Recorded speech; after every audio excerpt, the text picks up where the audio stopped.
Активная сигнализация перестроения является лишь вспомогательным средством для предотвращения ДТП. Она помогает водителю при смене полосы движения и предупреждает его об автомобилях, находящихся в мертвой зоне. Кроме того, она помогает избежать столкновения путем торможения, корректирующего курс движения автомобиля.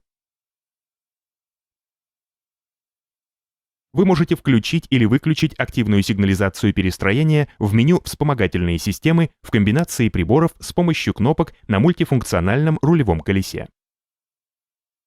Радарные датчики контролируют зоны до 3 метров за автомобилем и непосредственно рядом с ним. Активная сигнализация перестроения помогает водителю на скорости примерно от 30 км в час. Если во время движения в контролируемой зоне находятся автомобили, система сигнализирует об этом водителю с помощью предупредительной индикации в наружном зеркале заднего вида.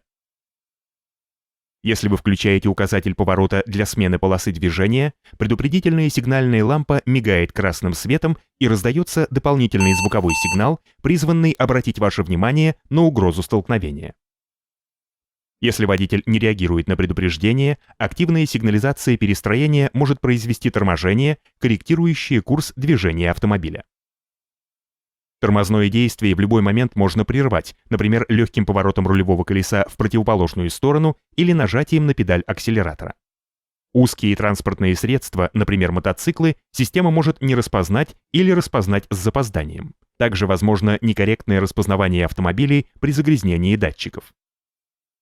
Активная сигнализация перестроения является лишь вспомогательным средством и не заменит вашу внимательность. Поэтому постоянно следите за дорожной обстановкой и окружающим пространством.